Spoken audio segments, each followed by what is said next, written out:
ওই চরিত্র নিয়েই তারা চলবে। ভালো মানুষ কখনো মসজিদ নিয়ে দলাদলি করতে পারে না, গোরস্থান নিয়ে দলাদলি করতে।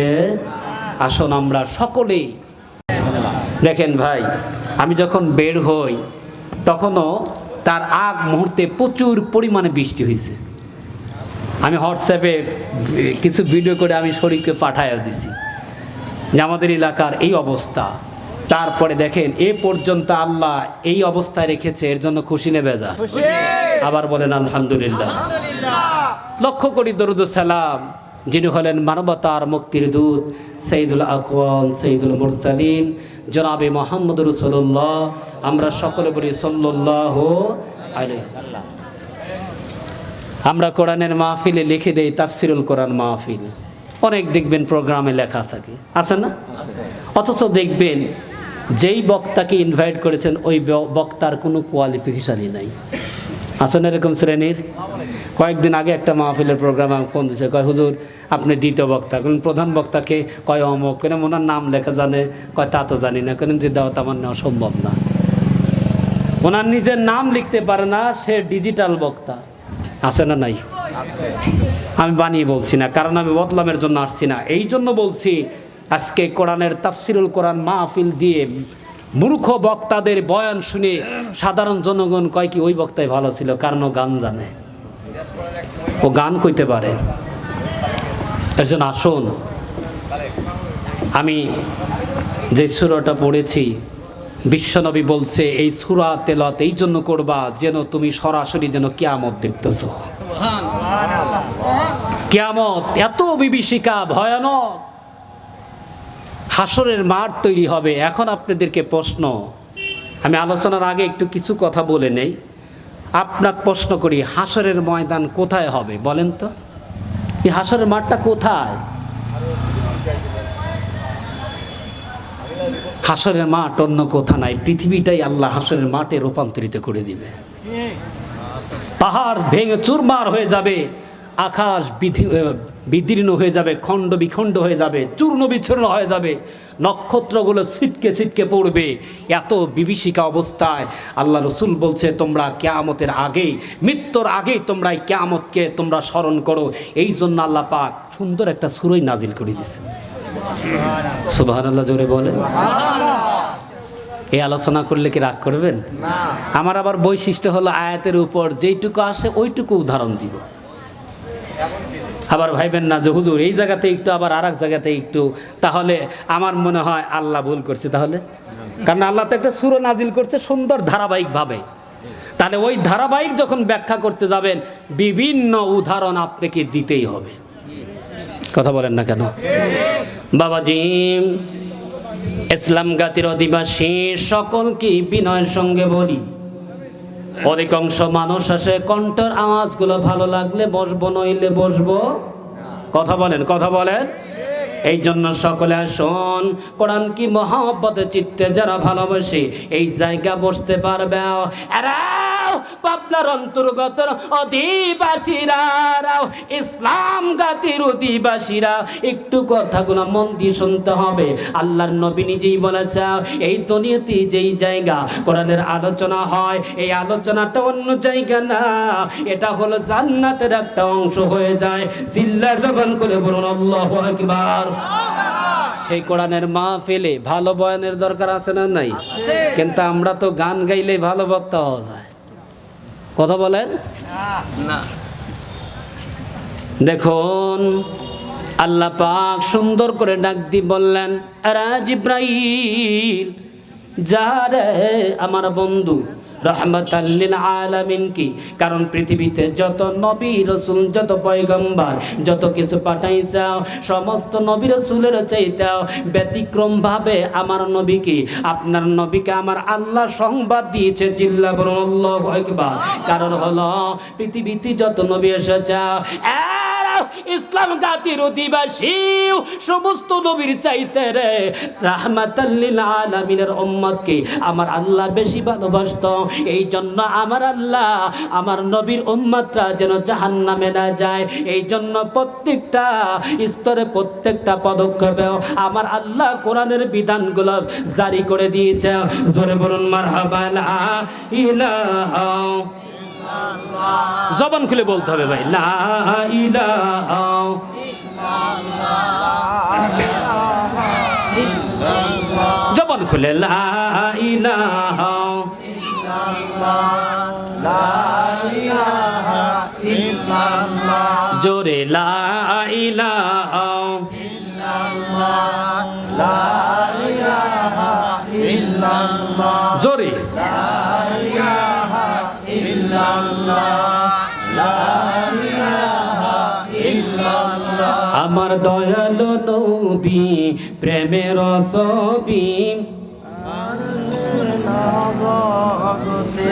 কি একটা লোকের মুখস্থ নাই?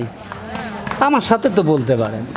এর সবাই জবান খুলে বললাম আমার দয়ালু নবী প্রেমের ছবি। নবী হাসরের দিনে উম্মত বিলে, নবী হাসরের দিনে উম্মত বিলে যাবে না নবীজি বেহেশতে আমার।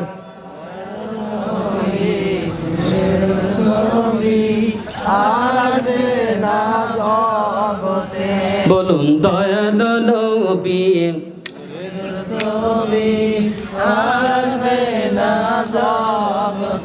নবী 63 সাল জিন্দেগি কাছে বলে উম্মতি, নবী 63 সাল জিন্দেগি কাছে বলে উম্মতি, এখনো কান্দি শুয়ে মদিনাতে আমার দয়ালু নবী।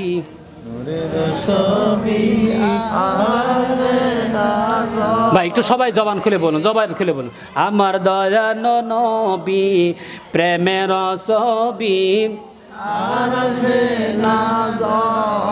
আল্লাহুম্মা সাল্লি আলা সাইয়্যিদিনা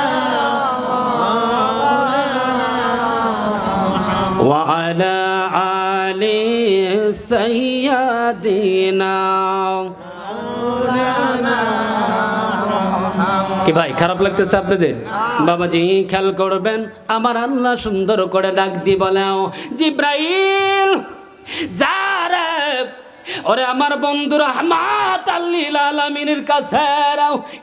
জিব্রাইল আমার আল্লাহ এত সুন্দর করে ডাক দি বললেন ওয়া ইযা সামাউন ফাতারাত ওয়া ইযাল কাওয়াকিবুন তাসারাত। সিল্লা বলুন আল্লাহু আকবার। জিব্রাইল আমার নবী রাহমাতাল লিল আলামিনকে জ্বালাও।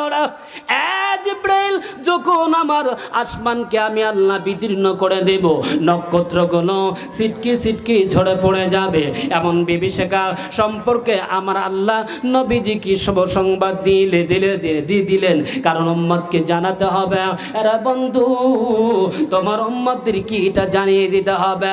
নবী এমন বিভীষিকা অবস্থা হয়ে যাইবে এরাও ইসলাম জাতির অধিবাসী। বিশ্ব নবী ডাক দিয়ে বলেছে আমার উম্মতেরা শুনে নাও, কিয়ামতের বিভীষিকা কত কঠিন হবে। এমন ভাবে যখন আদাত কেউ বলেছে 1 ফুট অথবা কেউ বলেছে 2 হাত উপরে যখন সূর্যগুলো আকাশ থেকে যখন তাপ দিতে থাকবে, ইসলাম জাতির অধিবাসী রে বলুন তো দেখি ওই দিন সহজ হবে না কঠিন হবে? আরো জোরে বলেন। যত আওয়াজ দিবেন তত আমি আর একটা কণ্ঠ শোনা যাব। জোরে বলেন বাবাজি। বিভীষিকা অবস্থায় আমার আল্লাহ এই জন্য যখন জানিয়ে দিয়েছে, বিশ্ব নবী সাহাবীদেরকে ব্যাখ্যা দিয়েছে, ওই সময় সুন্দর করে এত তীব্র যখন তাপ দিতে থাকবে, তাপের কারণে মাথার মগজগুলো গইলা ঘামে রূপান্তরিত হইয়া পানিতে রূপান্তরিত হইয়া কারো হাঁটু পানি, কারো নাভি পানি, কারো বুক পানি, কারো গলা পানি, কেউ আবার পানির মধ্যে সাঁতরাতে থাকবে। আমার নবী ডাক মারা উম্মতিরা রে ওই কঠিন অবস্থায় থেকে রাও 7 শ্রেণীর লোকরা মুক্তি পাবে। সুবহানাল্লাহ জোরে বলেন। ওই আলোচনা পড়ে কিন্তু বিষয়টা বলছি। তাহলে কিয়ামতের ময়দান কঠিন না সহজ? জোরে বলেন। কারণ আখিরাত শুরু হবে প্রথম হলো মৃত্যু দিয়া। জোরে বলুন কি দিয়া? তারপরেই হবে কবর। তারপরেই কি? এরপরে আস্তে আস্তে করে ধারাবাহিকভাবে 7টা মঞ্জিল আপনাকে আমাকে পেরিয়ে যেতে হবে। এছাড়া জান্নাতে যাওয়ার কোনো ওয়ে থাকবে। দেখুন আবার আল্লাহ সুন্দর করে ডাক দিয়ে বলেন ওয়াইদাল বিহারু ফুসিরাত। সিল্লা বলুন না আল্লাহু আকবার। ওই মালিক ডাক দিয়ে বলেন নবীজি শুধু আকাশটাই বিদীর্ণ হবে না, নক্ষত্রগুলো শুধু ঝরেই পড়বে না, এমন একটা বিভীষিকা অবস্থায় হবে, সমুদ্র পানি পর্যন্ত উদ্দীলিত হবে, অর্থাৎ উদ্ভাসিত হবে। তার প্রমাণ হলো আপনারা কখনো পাইছেন কিনা, আমি ছোট্ট সময় আমার বাড়ির সামনে রাস্তার ধারে ছোট্ট একটা নদী, ক্যানেলের মতো নদী আছে, নদীর নিচে পানি, হঠাৎ করে দেখা যায় নিচ থেকে পানিটা একবারে পারে আসে, আবার ওই পারে আবার চলে যায়। এবার দেখা গেল একটু করে কম্পন শুরু হলো। ওই দিন থেকেই সূরার ব্যাখ্যাটা আমি দেখেছি। আল্লাহ কেন বলছে এখন বলুন তো দেখি, নদীর তল দেশের পানি যদি গাও সিম্পল ভূমিকম্পের কারণে যদি এত ভয়ানক হতে পারে, সমুদ্রের পানি বলুন কত ভয়ানক হতে পারে। জোরে বলেন। পানি উত্তোলিত হবে, পানি ধাওয়া করতে আসবে, মানুষদেরকে পিছিয়ে নিয়ে যাবে, কোনো উপায় থাকবে না। এই জন্য আমার আল্লাহ সেটা পূর্বে জানিয়ে দিলেন। কিন্তু এরপরে আল্লাহ বললেন নবী গো এর মধ্যে সীমাবদ্ধতা হবে না। আর একটা খেলা হলো ওয়াইদাল কুবুরু বুসিরাত। জোরে জোরে বলুন না আল্লাহু আকবার। খারাপ লাগতেছে আপনাদের? জোরে বলেন খারাপ লাগতেছে? আর একটু চিল্লা বলুন আল্লাহু আকবার। আল্লাহ দেখেন কি বলে, সুন্দর করে নবীকে ডাক দেয়, ওগো বন্ধু তোমার উম্মতদের কি জানিয়ে দাও গো, ওই সময় গো কবর পর্যন্ত সব বের করে দিবে। কেমন বের করে দেবে? ব্যাখ্যাতে এসেছে সেই দিন পৃথিবীর জমিনে আমরা যেই মাটির উপর দিয়ে চলাফেরা করি, এরা ইসলাম জাতির অধিবাসীরা, এই মাটি শুধু মাটি না, এখানে অসংখ্য খনিজ পদার্থ দ্বারা সংমিশ্রণ আছে। কিন্তু সেই দিন যেই দিন সিংহায় যখন ফুক শুরু হয়ে যাবে, হাসর ময়দান তৈরি হওয়ার জন্য এই মাটিগুলো খনিজ পদার্থ পর্যন্ত জিনিস কাউকে হজম করবে না, সবকে বের করে দিবে, শুধু খাঁটি মাটিগুলোই থাকবে এক জায়গা। এখান থেকে বোঝা যায় সেই বিভীষিকা অবস্থায় রে মাটিও আপনাকে গ্রহণ করবে। জোরে বলেন, আরো জোরে বলেন।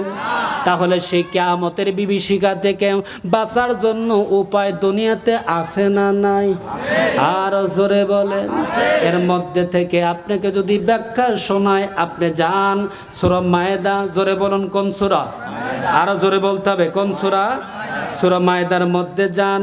মায়েদার মধ্যে আল্লাহ পাক ডাক দিয়ে বলেছে, এমন একটা সুন্দর করে ব্যাখ্যা আল্লাহ জানিয়ে দিয়েছে। সে ব্যাখ্যাটা হলো, যখন কোনো বান্দা, খেয়াল করবেন, কোনো বান্দা যদি 5টা জিনিস পালন করে, জোরে বলতে হবে কয়টা জিনিস?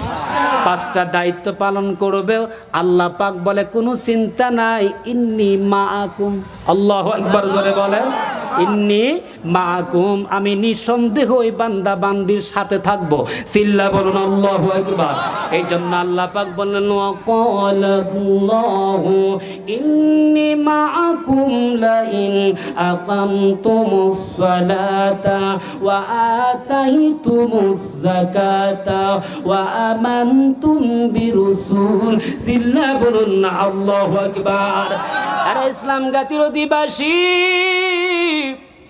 আল্লাহ বললেন আমি মালিক বলছি গো, আমি মালিক তোমার সঙ্গী থাকবো। প্রথম নাম্বার শর্ত হলো নামাজ। জোরে বলুন কি? নামাজ। জোরে বলতে হবে কি? নামাজ। আজকে এক জায়গা মাগরিবের নামাজ পড়তে গিয়ে দেখি আমি ছাড়ার 5 জন। কয়জন? জোরে বলেন। চাষটালে কয়জন বসে? বলবেন না? চাষটালে কয়জন? কয়েকদিন আগে মাদ্রাসার টিচারের সাথে একটু তর্ক, আমি এবার ব্যতিক্রম ভাই, আপনারা মন খারাপ করলে কিচ্ছু আসে যায় না, কারণ হক কথা যদি বলতে না পারে এর চাইতে মুনাফিক কেউ হতে পারে না। কোরআনের একটা আলোচনা, এই কথার মধ্যে আর একটা কথা বলি, তাফসিরুল কোরআন মাহফিল, ওই যে ইন্নাল্লাযীনা ক্বালু রাব্বুনাল্লাহ সুম্মা ইসতাকামু তাতানাজ্জালু আলাইহিমুল মালায়েকা, এই আয়াতের ব্যাখ্যায় তেলতলায় ওয়াজ করি না, ওয়াজ করতেছেন।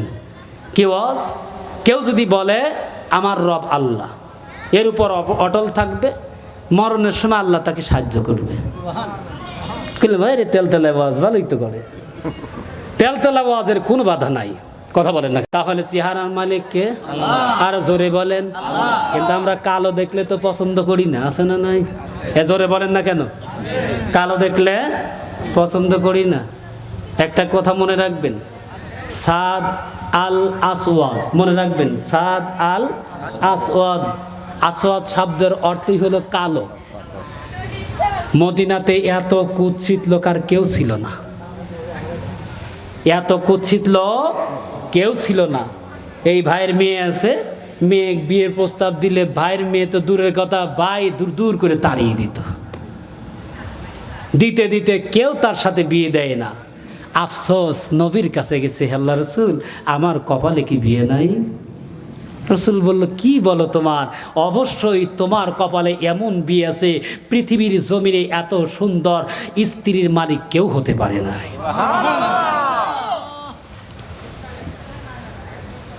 বিলাল এত কুৎসিত, তার সম্মান আল্লাহ কত বাড়িয়ে দিয়েছে। তাহলে এখান থেকে বোঝা যায় কালো ফর্সার মধ্যে কোনো ভেদাভেদ নাই, ভেদাভেদ হলো অন্তরের আমল। আর জোরে বলেন। এই আলোচনাটায় আমি একটু ভিন্ন কণ্ঠে শেষে আলোচনা করে যাবো, রাগ করবেন না তো? মনে রাখবেন এই কথাটা। সেটা কি? ফি আইয়ি সূরাতিন মাশা রাক্কাবাক, এই আয়াতের ব্যাখ্যা ইনশাআল্লাহ। ইনশাআল্লাহ বলেন বাবাজি, খেয়াল করবেন। তাহলে কিয়ামত কেমন বিভীষিকা? এক আল্লাহর ওলি স্বপ্নে দেখছে, স্বপ্নের দেখেই এত এত ঘাম, স্বপ্নে থেকে উঠে দেখে যে আমি বিছানায় শুয়ে আছি, কিন্তু বিছানা থেকে ওঠার পরেই এমন তওবা পড়েছে, আল্লাহ কবুল করে আল্লাহর ওলি বানিয়ে নিয়েছে। কেমন? উনি স্বপ্নে দেখছে কিয়ামত শুরু হয়ে গেছে। কি শুরু হয়েছে? কথা বলেন বাবাজি। কিয়ামত শুরু হয়ে গেছে, দৌড়াতে দৌড়াতে যাচ্ছে। বলুন, কিয়ামতের ময়দানে রে কেউ দাঁড়াতে পারবে না। নবী বলে, সাহাবীরা রে, এত বিভীষিকার জায়গাও, যেই জায়গা একটা ব্যক্তিও দাঁড়ানোর রাস্তা পাবে না, দৌড়তে থাকবে আর চিন্তা থাকবে সামনে গেলে বুঝি এই কষ্ট থেকে নাজাত পাইব, এই চিন্তা করে দৌড়াবে। নিজের গায়ের কাপড়গুলা পর্যন্ত খুলে ফেলবে, পরনের কাপড় থাকবে না। এই কথাটা একদিন নবীজি উম্মুল মুমিনিন হযরত আয়েশার সামনে বর্ণনা করে। আমার নবীর স্ত্রী আয়েশা বলাও, হুজুর আমি আয়েশার অবস্থা কি ভুল হবে?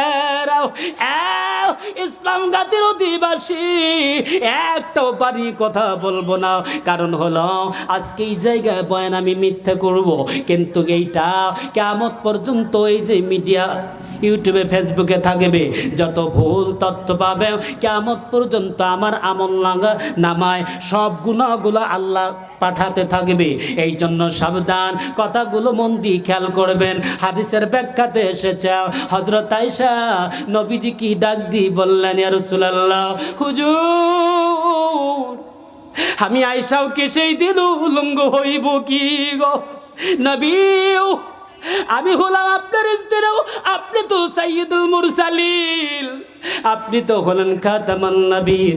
আপনার সম্মানের উপর পৃথিবীর কোন নবীর সম্মান আল্লাহ দেয় নাই। নবী গো, আপনার স্ত্রী হওয়ার পরেও কি আমি এই পরিবেশে দাঁড়াইব? বিশ্ব নবী চোখের পানি ছেড়ে দিদি কান্দাও, ডাক দি বলে, আয়েশা রে চিন্তা করো না, চিন্তা করো না আয়েশা, সেই দিন কেউ কারো লজ্জার দিকে তাকানোর সাহস পাবেন। আল্লাহু আকবার। এমন অবস্থা হইবে সমস্ত ব্যক্তি আকাশের দিকে তাকাইবে আর নাফসি নাফসি রব করে বলতে থাকবে। তাদের চিন্তা, আল্লাহ আমাকে বাঁচাও, আমাকে বাঁচাও, আমাকে বাঁচাও, কাউকে দেখার সুযোগ থাকবে না। এই আল্লাহর নিয়ে স্বপ্নের মধ্যে দেখি কিয়ামত শুরু হয়ে গেছে, হাসর ময়দান। দৌড়াতে দৌড়াতে চতুর্দিকে মানুষ দেখতে পায়, কিন্তু হঠাৎ করে তাকে দেখে ওই ব্যক্তি ছাড়া আর দ্বিতীয় আর কেউ নাই। পেছনের দিকে তাকায় দেখে বিশাল একটা সাপ ধাওয়া করছে। ইসলাম গতির মানুষ, একটু এই আলোচনা শুনে একটু আমলে নিতে হবে। এমন ব্যক্তিটা যখন এইরকম মন্তব্য দেখলো, পেছনে ধাওয়া করছে বিশাল একটা সাপ। এখন বলুন তো দেখি, একটা অজগর সাপ যদি আপনার পিছে ধাওয়া করে, বলুন তো দেখি আপনার সাহস থাকবে না হারিয়ে যাবে? আরো জোরে বলেন। তারপরে আপনাকেই ধাওয়া করছে, ধাওয়া করতে করতে যখন